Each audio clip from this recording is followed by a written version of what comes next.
Ayatollah अल-उज़्मा Mirza Mohammad तकी शिराज़ी कुदसरा का मर्ज आला जहान तशय्युअ हज़रत आयतुल्लाह अल-उज़्मा सैयद सादिक हुसैनी शिराज़ी दामजिल्लो के कलाम में तस्करा।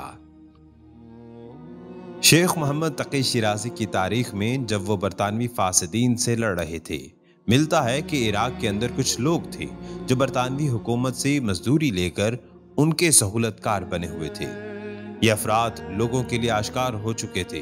जब उनसे मुतालबा किया जाता था कि इन गद्दारों की तनख्वाहें काट दें, तो वो कबूल नहीं करते थे।